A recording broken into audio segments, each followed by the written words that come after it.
Hi friends, എല്ലാവർക്കും നമസ്കാരം. Welcome to my channel. അപ്പോൾ ഇന്ന് നമ്മൾ ഓണസദ്യയുടെ ആദ്യത്തെ വിഭവമാണ് ഇഞ്ചിക്കറി. അപ്പോൾ ഇഞ്ചിക്കറി എങ്ങനെ എളുപ്പത്തിൽ ചെയ്യുന്നതെന്ന് നോക്കാം. പരമ്പരാഗത രീതിയാണ്, പക്ഷേ കുറച്ച് എളുപ്പത്തിലൊക്കെ നമുക്ക് ചെയ്തെടുക്കാം. അപ്പോൾ എങ്ങനെയാണ് ചെയ്യുന്നതെന്ന് കാണാം. ചാനൽ എല്ലാവരും സബ്സ്ക്രൈബ് ചെയ്യണം, സപ്പോർട്ട് ചെയ്യണം. ബെല്ലൈക്കൺ കൂടെ ഒന്ന് പ്രസ് ചെയ്യണം. അതിൽ ഓൾ ഓപ്ഷൻ തിരഞ്ഞെടുക്കണം. എന്നാൽ മാത്രമേ ഞാൻ വീഡിയോസ് അപ്ലോഡ് ചെയ്യുമ്പോൾ നിങ്ങൾക്ക് ഉടനുടൻ നോട്ടിഫിക്കേഷൻസ് വരും. ഒട്ടും സമയം കളയാതെ റെസിപ്പിയിലോട്ട് പോകാം. അപ്പോൾ ഇത് ട്രഡീഷണൽ രീതിയിൽ ചെയ്യുന്ന ഇഞ്ചിക്കറിയാണ്. ഇതേ റെസിപ്പി തന്നെ ഞാൻ നേരത്തെ അപ്ലോഡ് ചെയ്തിട്ടുണ്ട്. അപ്പോൾ നമ്മുടെ ചാനലിൻ്റെ തുടക്കത്തിൽ അപ്ലോഡ് ചെയ്തിട്ടുണ്ട്. അത് എനിക്ക് 3 lakh വ്യൂസോളം അതിനടുപ്പിച്ച് വ്യൂസ് കിട്ടിയിട്ടുണ്ട്. അപ്പോൾ നല്ലൊരു റെസിപ്പിയാണ്. നമ്മൾ ട്രഡീഷണൽ ആയിട്ടുള്ള രീതിയിൽ ഇഞ്ചിക്കറി നമ്മുടെ വീടുകളിലൊക്കെ ചെയ്തുകൊണ്ടിരുന്ന മെത്തേഡാണ്. അപ്പോൾ മുഴുവനായും വീഡിയോ കാണുക. അപ്പോൾ ഓണസദ്യയിൽ നമ്മൾ അച്ചാറുകളിൽ ആദ്യം ഉണ്ടാക്കുന്നത് ഇഞ്ചിയാണ്.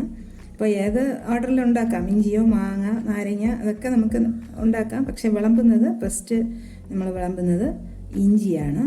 അപ്പോൾ നമുക്ക് അതിനെ ഇപ്പോൾ ഇഞ്ചി എടുത്തിട്ടുണ്ട്. ഇതിനെ ഒന്ന് തൊലി നന്നായിട്ട് കഴുകാം. മണ്ണൊക്കെ പോകാൻ വേണ്ടി നന്നായിട്ട് കഴുകിയിട്ട് തൊലി കളഞ്ഞിട്ട് ഇതിനെ വട്ടമായിട്ട് തിൻ സ്ലൈസായിട്ട് എടുക്കാം.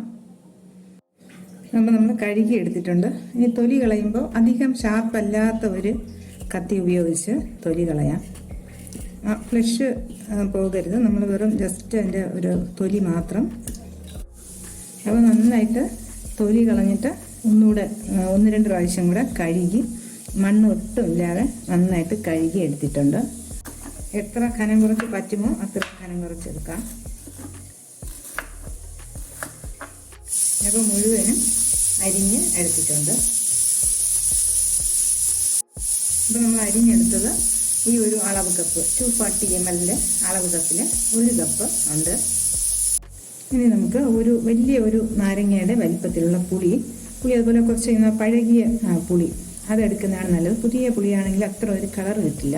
അപ്പോൾ കുറച്ച് പഴകിയ പുളി വലിയൊരു നാരങ്ങയുടെ വലിപ്പത്തിൽ എടുക്കാം. എന്നിട്ടിത് വെള്ളത്തിൽ കുതിരാനായി വയ്ക്കാം. വെളിച്ചെണ്ണ ഒഴിക്കാം. വെളിച്ചെണ്ണയിൽ എണ്ണ ചെയ്യണം, അതാണ് ടേസ്റ്റ്. ഒരു 2-3 ടേബിൾ സ്പൂൺ വെളിച്ചെണ്ണ ഒഴിച്ചു കൊടുക്കാം. ഇഞ്ചി ഇട്ട് കൊടുക്കാം.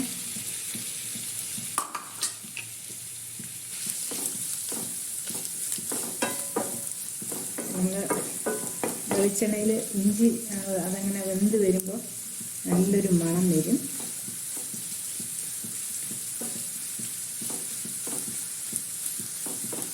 ഇനി നമുക്ക് ഒരു ബോൾ ശർക്കര ഒരു പകുതി പൊടിച്ചെടുത്തിട്ട് അതിന് കുറച്ച് വെള്ളത്തിൽ നന്നായിട്ട് തിളപ്പിച്ച് കല്ലുമണ്ണമൊക്കെ പോകാനായി അരിച്ച് എടുക്കാം. അപ്പോൾ മധുരമൊക്കെ അവരവരുടെ ഇഷ്ടത്തിന് ചേർക്കാം. കുറച്ചുകൂടെ വേണമെങ്കിലും നമുക്ക് ചേർക്കാം. അപ്പോൾ നമ്മൾ എടുത്ത ശർക്കരയിൽ ഏകദേശം ഒരു പകുതിയിൽ കുറച്ചുകൂടെ എടുത്തിട്ടുണ്ട്. പൊടിച്ചെടുത്തു. ഇനി ഇതിന് ഒരു 1/2 കപ്പ് വെള്ളം ഒഴിച്ച് ഒന്ന് തിളപ്പിച്ച് അരിച്ചെടുക്കണം. അപ്പോൾ ഇഞ്ചി ഇപ്പോൾ ഈ സ്റ്റേജ് ആയിട്ടുണ്ട്. ഒന്ന് ഇളക്കി കൊടുക്കണം, കരിഞ്ഞു പോകാതെ.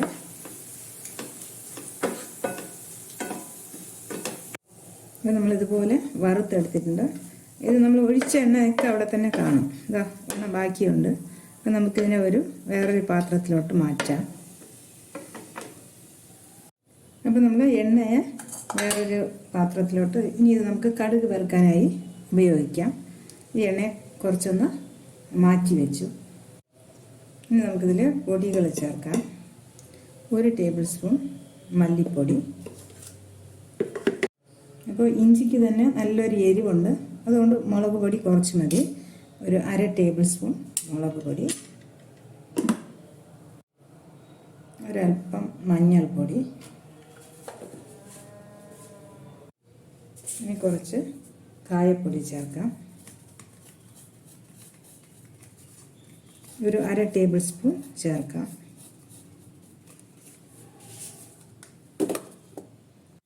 ഇനി നമുക്ക് ഫ്ലെയിം ഓൺ ചെയ്ത് ചെറിയ ഫ്ലെയിമിൽ ഇതിനൊന്ന് കരിഞ്ഞു പോകാതെ ഒന്ന് ചൂടാക്കാം.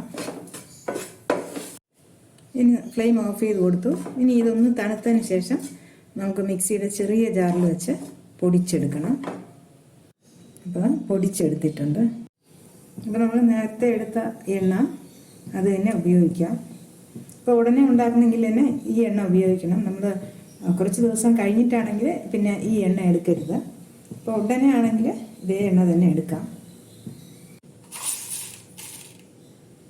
ഒരു 1/2 ടേബിൾ സ്പൂൺ ഉലുവ ചേർക്കാം.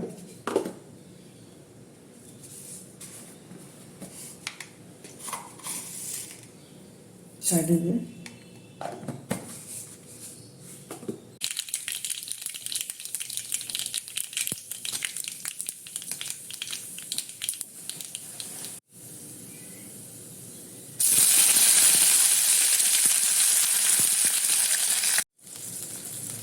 ഇപ്പം നമ്മൾ അരിച്ചെടുത്ത ശർക്കര ഒഴിച്ചു കൊടുത്തു.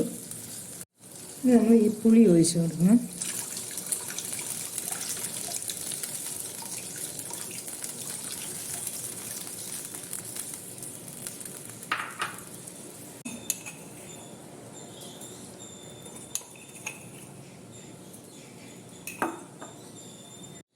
ഇനി നമ്മൾ പൊടിച്ചെടുത്ത ഈ ഒരു ഇഞ്ചിപ്പൊടി ചേർത്ത് കൊടുക്കാം.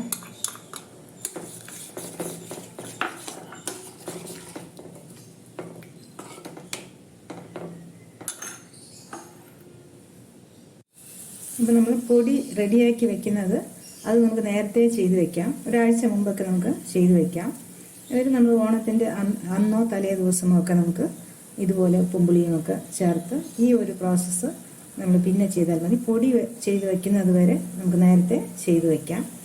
അപ്പോൾ പിന്നെ ഹറിബറി ഇല്ലാതെ പെട്ടെന്ന് തന്നെ ചെയ്തെടുക്കാം. കൂടെ വേണം. നമുക്കെല്ലാം നോക്കാം. ഇപ്പോൾ ഇതെല്ലാം പാകത്തിനുണ്ട്. ഒരല്പം ഉപ്പിൻ്റെ കുറവുണ്ട്. കുറച്ചുകൂടെ ഒന്ന് കുറുകണം. അപ്പോൾ നമ്മൾ ഇലയിൽ വെക്കുമ്പോൾ ഒലിച്ച് പോകാതിരിക്കണം. അപ്പോൾ നമ്മളിതൊന്ന് കുറച്ചുകൂടെ ഒന്ന് തിളപ്പിച്ച്, അപ്പോൾ ഈ ഒരു സ്റ്റേജ് എത്തിയിട്ടുണ്ട്. ഇനി നമുക്ക് ഓഫ് ചെയ്ത് വയ്ക്കാം. ഇത് തണുക്കുമ്പോൾ കുറച്ചുകൂടെ ഒന്ന് കട്ടിയാവും. അപ്പോൾ വീണ്ടും കാണാം നല്ല റെസിപ്പീസുമായി. Till then bye bye, take care, thank you. എല്ലാവർക്കും ഹൃദയം നിറഞ്ഞ ഓണാശംസകൾ.